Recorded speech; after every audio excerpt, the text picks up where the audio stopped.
E então aqui eu tenho um cronograma onde, por lei, mas a gente sabe que nem sempre funciona dessa forma, a área de RH e departamento pessoal teria que ter 8 pessoas contratadas para cada um fazer determinada área. E na verdade nós sabemos que não é dessa forma que funciona. São 8 funções, de repente para 2, 3 pessoas estarem fazendo. Precisaria então, dentro da área de RH e departamento pessoal, eu ter pessoas que fizessem recrutamento e seleção, então aquelas pessoas que analisam o currículo, recrutam as pessoas que têm o perfil que a empresa deseja e em cima disso seleciona as pessoas. Eu teria que ter uma pessoa para fazer avaliação de pessoal. Normalmente se faz determinadas avaliações para que as pessoas possam subir de cargo, possam fazer plano de carreira dentro da empresa. Eu precisaria de pessoas para fazer a folha de pagamento de todos os colaboradores da empresa. Necessitaria de pessoas que trabalhassem na parte de medicina do trabalho, a parte que envolve acidente de trabalho, algumas empresas que existem enfermaria lá dentro. Precisaria de pessoas que fizessem o treinamento das pessoas que estão entrando dentro da empresa, as pessoas que foram recrutadas e selecionadas e contratadas, dentro da empresa. Precisaria de pessoas que falassem um pouquinho sobre a segurança do trabalho, o que é permitido, o que não é dentro da empresa para a própria segurança do colaborador. Precisaria de pessoas que trabalhassem na parte de processos trabalhistas, quando se coloca a empresa na justiça, então pessoas que tivesse aí, poderia até ser alguém formado em direito, com ênfase em RH. E precisaria de pessoas que fizessem o desenvolvimento de pessoas, que as desenvolvesse de repente para serem gerentes, serem líderes dentro da organização. Pensando por lado CLT, fala-se que deveria ter esses cargos para cada, ter colaboradores para cada cargo desses, para que não colocasse toda como que eu posso dizer? Todo o trabalho para uma ou duas pessoas só. Então, poderia ser distribuído as funções. Mas colocando do lado da empresa, a empresa aqui ela custeia a despesa. No tempo que ela deveria pagar, de repente, 16 colaboradores, 2 para cada função, ela pode pagar 8, metade, para que eles possam fazer cada um 2 funções. Depois, então, a gente vai falar sobre noções do direito do trabalho. Não acabou não, tá, gente? Próxima aula a gente vai dar continuidade na área de RH. Eu só quero mostrar para vocês a diferença de RH, que é a parte de trabalhar com pessoas, e a parte de departamento pessoal, que é um pouco mais abrangente, é um pouco mais voltado para leis trabalhistas. Existem diversos princípios e normas que regulamentam as relações de trabalho entre empregado e empregador.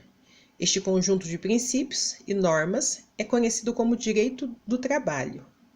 No Brasil, essas normas estão regidas pela CLT, Consolidação das Leis do Trabalho, Constituição Federal e várias leis esparsas, como lei que define o trabalho de estagiários, dentre outras. Quando nós falamos de direito do trabalho, então nós temos que pensar que nós somos regidos, nós que eu digo são colaboradores registrados, por uma norma chamada CLT.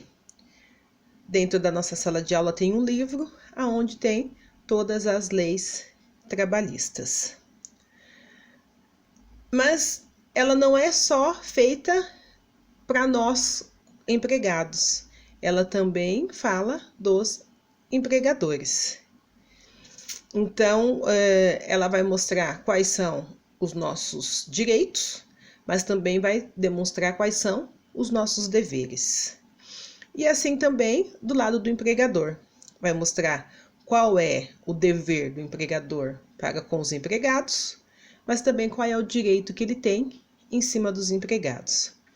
Então, é realmente um conjunto de princípios onde lá é estabelecido normas, tanto para o lado empregador, como para o lado empregado.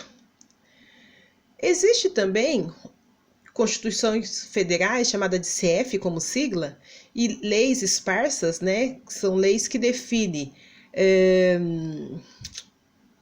o que os estagiários podem, o que é direito do estagiário, o que é dever da empresa que contrata o estagiário.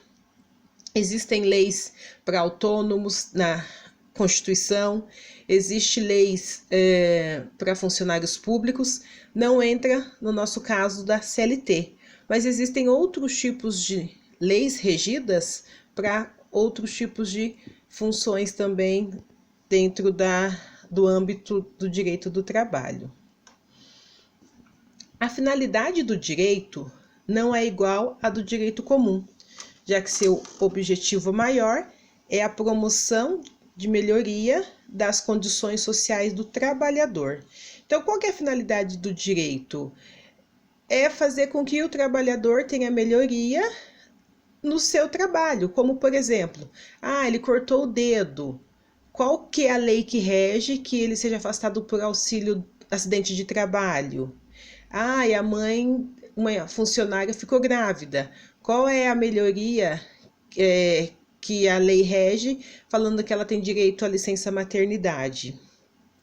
Por isso, então, que existe a CLT, para que mostre as condições na qual o trabalhador também tem o seu direito. Esse aspecto levou à formação de um princípio próprio do direito do trabalho, sobre a hierarquia de suas normas, que é o princípio da norma mais favorável ao trabalhador. Olha que legal. Então, fala que esse princípio do direito do trabalho levou a uma formação onde hierárquicos, pessoas que são de maior nível de hierarquia do que nós, chegaram a um princípio de mostrar quais são as normas, quais são os direitos que são mais favoráveis a nós trabalhadores. O que pode, de repente, por exemplo, a gente sabe que não existia a FGTS lá atrás. E nessas normas, nessa nova hierarquia, eles viram que a FGTS era favorável ao trabalhador. Colocou norma que era de férias, algo também que poderia ser favorável a nós trabalhadores. Este princípio determina que, quando houver duas ou mais normas sobre o mesmo assunto, será aplicada sempre a mais benéfica para o trabalhador. Isso também eu acho muito legal. Então, fala que parte do princípio onde existe normas que falam a mesma coisa, mas de repente uma vírgula acaba dizendo algo diferente. E qual que vai valer? Aquela que realmente vai beneficiar o trabalhador. Por exemplo, digamos que exista uma lei onde fale que... lembrei de uma aqui, ó. Tem uma lei que fala que quando o colaborador fica mais de 12 meses afastado por acidente de trabalho ou auxílio-doença, ele perde o direito de férias, pelo fato de que ele já ficou mais de 12 meses em casa. Mas existe uma outra lei que fala que se esse colaborador ficou incapaz de trabalhar por algum motivo, ele tem direito sim dessas férias. E é exatamente o que fala. São duas leis que falam sobre férias de forma diferente, mas vai ser beneficiada aquela que for melhor para o colaborador da empresa. Então, prevalece aquela que for de maior benefício para o colaborador.